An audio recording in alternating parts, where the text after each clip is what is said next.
Hello students, in today's session we will discuss some questions related to basic mathematics from CSIR UGC NET June 2019 exam. In this section we will discuss some important topics from which questions frequently asked in every exam. So these topics are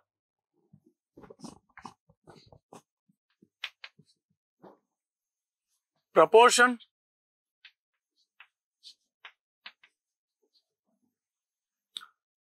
average,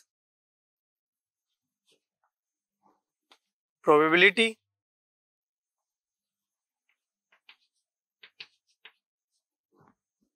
basic mathematics like LCM and HCF types. आपको कुछ questions LCM और HCF से related भी दिखेंगे. Profit and loss से भी आपको question वहां पर मिल सकता है. सो नंबर ऑफ क्वेश्चंस जो हर एग्जाम में बेसिकली पूछे जाते हैं फ्रीक्वेंटली, कितने होते हैं? वो होते हैं अराउंड 5 to 6. एंड मार्क्स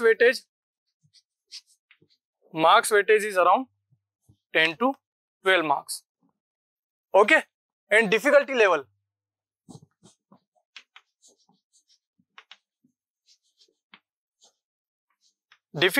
जो उन क्वेश्चंस का रहता है वो अराउंड इजी टू मॉडरेट रहता है.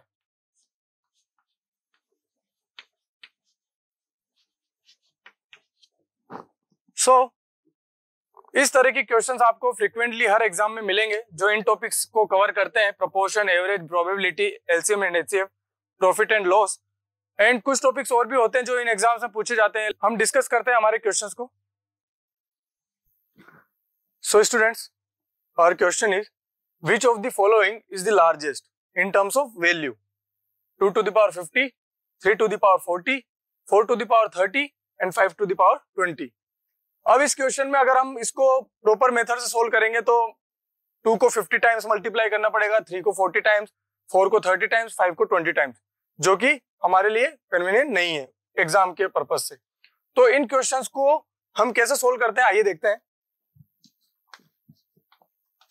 हम देख रहे हैं कि इनकी जो पावर्स है वो पावर्स 10 के मल्टीप्लीकेशन में, तो उसी को हम डिवाइड करेंगे इस तरह से. 2 to the power 50 को मैं लिखता हूं 2 to the power 5 whole power 10. 3 to the power 40 को मैं लिखता हूं इसी तरह से 3 to the power 4 and then 10. 4 to the power 30 को मैं लिखता हूं 4 to the power 3 and then 10. 5 to the power 20 को मैं लिखता हूं 5 to the power 2 and then 10. आपको पता है स्टूडेंट्स कि इस तरह से हम पावर को डिवाइड करके हम इस तरह से इसको रिप्रेजेंट कर सकते हैं. इसका मतलब भी वही है जो यहाँ पर लिखा हुआ है. अगर मैं इस ब्रैकेट को ओपन करूंगा तो 2 into 10 20 हो जाएगा, 3 into 10 30, 4 into 10 40 और 5 into 10 50. तो अपने को वापस से यही पावर्स मिल जाएगी. तो मैंने इसको क्या किया, 10 के फ्रैक्शंस में, मतलब 10 के मल्टीप्लीकेशंस में इसको डिवाइड करके यहाँ पर रिप्रेजेंट कर दिया. नाउ अब मैं इसको क्या लिखता हूँ, 2 to the power 5 कितना होता है अपना? 2 to the power 5 होता है 32 की पावर 10. 3 to the power 4 कितना होता है अपना? 81 की पावर 10. 4 to the power 3 कितना होता है? 64 की पावर 10. एंड 5 का स्क्वायर 25 एंड 10. अब देखिए सबकी पावर्स अपने पास यहाँ पर इक्वल मिल गई है, 10 10 10 10. ओके. एंड जो बेस वैल्यू है अपनी वो यहाँ पर 32 है, यहाँ पर 81 है, यहाँ पर 64 है, यहाँ पर 25 है. आपको भी पता है जब अपने पावर सेम हो और बेस की वैल्यू डिफरेंट हो तो जिसका बेस सबसे हाईएस्ट होता है वही सबसे लार्जेस्ट वैल्यू होगी और वही हमारा आंसर होगा. तो सबसे लार्जेस्ट बेस किसका है? वो है इसका. तो हमारा आंसर क्या हो जाएगा? हमारा आंसर होगा यहां से कि 3 to the power 40 will be largest. तो हमारा आंसर क्या होगा? Option number B. Okay students, note down कर लीजिए आप. So students, our next question is a precious stone breaks into 4 pieces having weights in the proportion 1:2:3:4. The value of such a stone is proportional to the square of weight. What is the % loss in the value incurred due to breaking? अब ये question क्या कह रहा है? ये question कह रहा है कि एक प्रीशियस स्टोन है जो ब्रेक होता है 4 पार्ट्स में, किस प्रोपोर्शन में, 1:2, 2:3, 3:4 में। अब उसकी जो वैल्यू है वो उसके वेट के स्क्वायर ऑफ द प्रोपोर्शनल है। मतलब उसका फॉर एग्जांपल मान लीजिए अगर किसी का वेट 2 है तो उसका स्क्वायर कितना 4, वो उसकी वैल्यू हो जाएगी। तो वेट का स्क्वायर अगर हम कर देंगे तो वो आ जाएगी उसकी वैल्यू। सो वो ये बोल रहा है what is the percent loss in the value incurred due to breaking. तो उसको लॉस कितना हुआ, कब, जब पहले उसकी जो वैल्यू होगी कुछ और उसके बाद जब वो ब्रेक हो गया उसके बाद जो उसकी वैल्यू है तो उसके बीच में कितना उसका लॉस हुआ है वैल्यू में। तो इन क्वेश्चंस को सोल्व करने के लिए हम क्या करते हैं,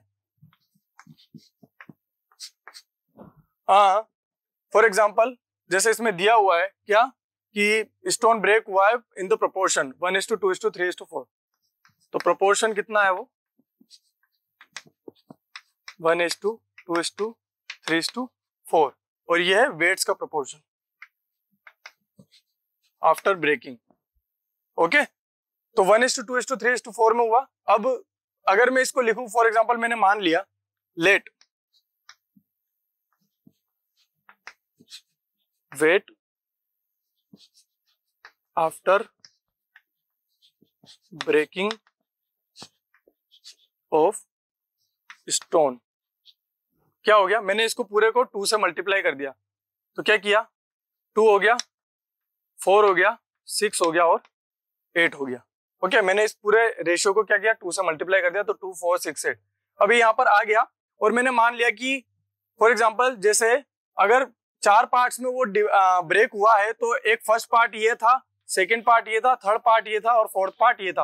और इनका वेट मैं यही मान लेता हूँ कि फर्स्ट पार्ट का वेट कितना था, 2 था, सेकेंड पार्ट का 4 था, थर्ड पार्ट का 6 था और फोर्थ पार्ट का 8 था। अब वो क्या कह रहा है, the value of such a stone is proportional to the square of weight. अब इसका स्क्वायर अगर मैं कर दूं तो इस पार्ट की हमें वैल्यू मिल जाएगी। तो इसका स्क्वायर कितना होगा, इसका स्क्वायर होगा 4, इसका होगा 16, इसका होगा 36 और इसका होगा 64। ओके स्टूडेंट्स, तो ये हमारे पास क्या आ गई, वैल्यू आ गई, वैल्यू ऑफ पार्ट्स। क्या किया मैंने, वेट का रेशियो को 2 से मल्टीप्लाई किया। 2 से मल्टीप्लाई करने के बाद मैंने पार्ट ए को भी ये मान लिया, पार्ट बी का वेट ये मान लिया, पार्ट सी का ये मान लिया और फोर्थ पार्ट का ये मान लिया। देन इसका स्क्वायर करके मुझे उसकी उस पार्ट की वैल्यू मिल गई। उस पार्ट की वैल्यू मिलने के बाद अब मैं क्या करूंगा कि इसको ऐड करता हूं, टोटल वैल्यू आफ्टर ब्रेकिंग कितना हो गया, 4 + 16 + 36 + 64, ये कितना हो गया हमें, 16 और 4 20, 64 + 36 100, तो कितना हो गया 120। तो फाइनल जो हमें वैल्यू मिली है चारों पार्ट्स की वो टोटल कितनी मिली है 120। तो स्टूडेंट्स बिफोर ब्रेकिंग तो देखिए एक बात इसमें याद रखने वाली बात है, क्या है कि अगर एक स्टोन ब्रेक हो रहा है 4 पार्ट्स में तो ऑब्वियस सी बात है उन चारों को मिलाकर जो वेट होगा और जो ब्रेक होने से पहले जो उस स्टोन का वेट था वो दोनों क्या होना चाहिए, इक्वल होना चाहिए। तो हमारे पास ये है कि आफ्टर ब्रेक उनका वेट इतना था और उसका स्क्वायर करके हमें वैल्यू मिल गई। तो वेट तो इक्वल रहेगा कब, ब्रेकिंग से पहले भी। तो मैं इसका सम कर लेता हूँ, 2 + 4 6, 6 + 6 12, 12 + 8 20। तो ये 20 तो हमारा क्या आ गया, वेट आ गया उस स्टोन का वेट आ गया। अभी अगर मैं यहाँ से वैल्यू इसकी निकालूं तो यहाँ से वैल्यू कितनी आएगी इसकी, इसी का स्क्वायर कर दूं क्योंकि वेट का स्क्वायर ही तो वैल्यू है। तो क्या आ गया 400। हमारे पास स्टोन की वैल्यू आ गई कितनी 400। और आफ्टर जब उसका ब्रेक हो गया था 4 सेक्शंस में तब उसकी वैल्यू आ गई थी हमारे पास 120। अब मैं क्या करता हूं, अब मुझे पता है कि पहले 400 थी अभी 120, तो ऑब्वियस सी बात है कि कुछ ना कुछ लॉस हुआ है। तो परसेंट लॉस कितना हुआ है, परसेंट लॉस का फॉर्मूला होता है final minus initial upon initial multiply by 100। But ये केस रहता है कब, जब फाइनल वैल्यू ज्यादा हो। बट इस केस में फाइनल वैल्यू कम है, इनिशियल वैल्यू ज्यादा है, तो ऑब्वियस सी बात है लॉस होगा। तो मैं क्या करता हूं 400 - 120 divide by 400 multiply by 100। Okay students, कितना हुआ ये 280 डिवाइड बाय 4। तो 280 डिवाइड बाय 4 कितना आएगा हमारे पास 70। तो 70% जो उसको हुआ है वो हुआ है उसकी वैल्यू में लॉस। पहले क्या था उसका 400 था, आफ्टर ब्रेकिंग क्या हुआ 120 उसकी वैल्यू हुई। अब उसका जब जो लॉस हुआ वो लॉस कितना हुआ परसेंट में 70%। नीचे हमेशा इनिशियल वैल्यू ही लेनी है हमें, ऊपर यहाँ पर फाइनल माइनस इनिशियल ना करके इनिशियल माइनस फाइनल इसलिए क्या है क्योंकि फाइनल वैल्यू ज्यादा है, और ये केस आइडेंटिफाई करता है कि यहाँ पर पर्टिकुलर एक कुछ लॉस हो रहा है। ओके स्टूडेंट, तो हमारा आंसर क्या होगा? Option number C. आप इसे नोट डाउन कर लीजिए। So students, our next question is, two runners starting together run on a circular path taking 6 and 8 minutes respectively to complete one round. How many minutes later do they meet again for the first time on the start line assuming constant speed? अब ये question बहुत easy है students. इस question में बोला गया है कि दो रनर हैं जो एक सर्कुलर पाथ पर रन कर रहे हैं और वो कितना टाइम लेते हैं to complete one round, 6 minutes and 8 minutes. अब ये पूछ रहा है कितने मिनट बाद वो वापस एक साथ मिलेंगे स्टार्ट लाइन पर और उनकी स्पीड जो है वो कांस्टेंट है। तो ऐसे क्वेश्चंस को करने के लिए हम क्या करते हैं, डायरेक्ट इनका एलसीएम निकालेंगे। तो एलसीएम क्या होगा,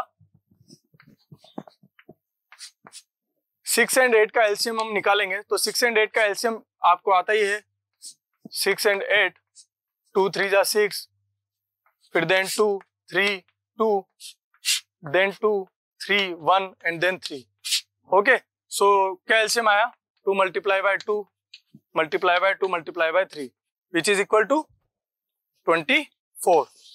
तो इसका मतलब ये है कि उन्होंने जब वो रन किया है, स्टार्ट जब उन्होंने किया था उसके बाद वो कितने मिनट बाद वो मिलेंगे, 24 मिनट्स। तो हमारा आंसर क्या हो जाएगा, 24 मिनट्स। इस तरह के क्वेश्चन आपको कुछ और लैंग्वेज में भी मिलेंगे, जैसे एक स्कूल में 2 बेल लगी हुई है और 2 बेल किसी पर्टिकुलर टाइम के बाद में रिंग करती है, तो कितने टाइम बाद वो वापस एक साथ रिंग करेंगी। इस तरह के क्वेश्चन में भी हम क्या करते हैं, एलसीएम ही लेते हैं और वही हमारा आंसर होता है। तो इस क्वेश्चन में हमारा आंसर क्या होगा student, option number B which is 24। So students, our next question is 12 balls, 3 of each colors red, green, blue and yellow are put in a box and mixed. If 3 balls are picked at random without replacement, the probability that all 3 balls are of the same color. अब ये question जो है ये probability से related है और इस question में कहा गया है कि 12 बॉल्स हैं जिनमें से 3 रेड है, 3 ग्रीन है, 3 ब्लू है एंड 3 येलो है, जो एक बॉक्स में हमने रख के उसको मिक्स कर दिया है। अब हम उसमें से 3 बॉल्स को पिक कर रहे हैं और उन बॉल्स को जो है वो सेम कलर की आए। जब हम उसे पिक करें तो उसकी क्या प्रोबेबिलिटी होगी ये हमें फाइंड आउट करनी है विदाउट रिप्लेसमेंट। इसका मतलब ये है कि अगर हम एक बार बॉल निकाल रहे हैं तो 3 बार हमने एक बार में जो 3 बॉल निकाली है तो तीनों बॉल्स का एक ही कलर आए विदाउट रिप्लेसमेंट। हम उसमें रिप्लेस नहीं कर रहे हैं कि जैसे पहले ग्रीन आ गई है ब्लू आ गई है। ओके स्टूडेंट, तो इस क्वेश्चन को करने के लिए हम क्या करते हैं, प्रोबेबिलिटी का सिंपल सा जो फंडा है हम उसे अप्लाई करते हैं। क्या प्रोबेबिलिटी होती क्या है,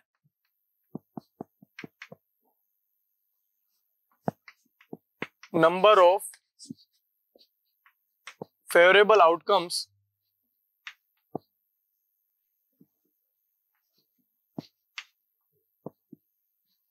divide by total number of outcomes.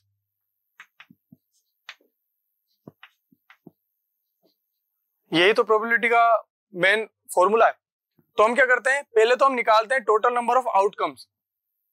तो total number of outcomes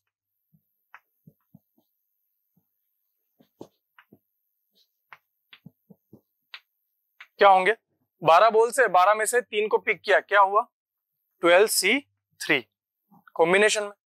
okay, now अब क्या है हमारा कि number of favourable outcomes.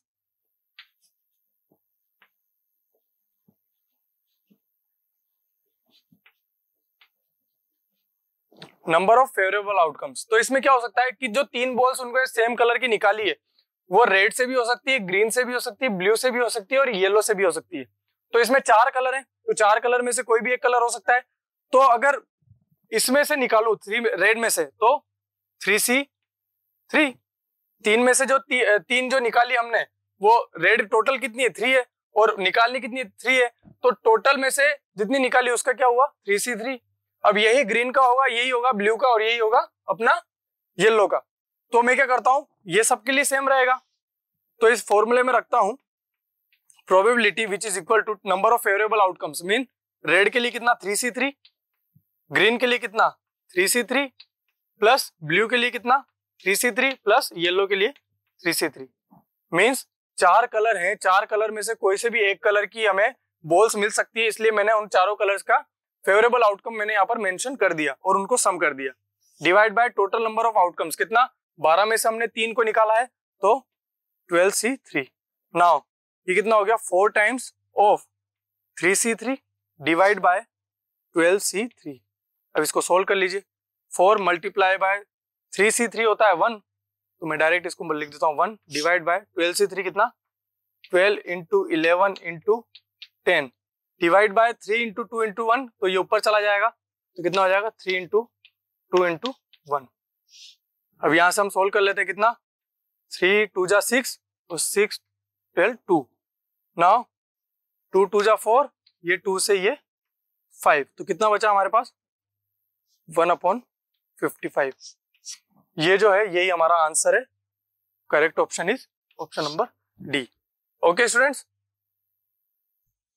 So students आज के इस सेशन में हमने एलसीएम से रिलेटेड, प्रोपोर्शन से रिलेटेड, प्रोबेबिलिटी से रिलेटेड और बेसिक मैथमेटिक्स से रिलेटेड क्वेश्चंस को देखा। उन क्वेश्चंस को करते हुए हमने ये ध्यान रखा कि किस तरह से वो क्वेश्चंस डायरेक्टली कंसेप्ट पर अप्लाई करके हम उनका आंसर निकाल सकते हैं। तो आपको यही चीज ध्यान में रखनी है और अपने आने वाले एग्जाम्स में इसी अप्रोच के थ्रू आपको अपना आंसर सोल्व करना है। Okay students, thank you.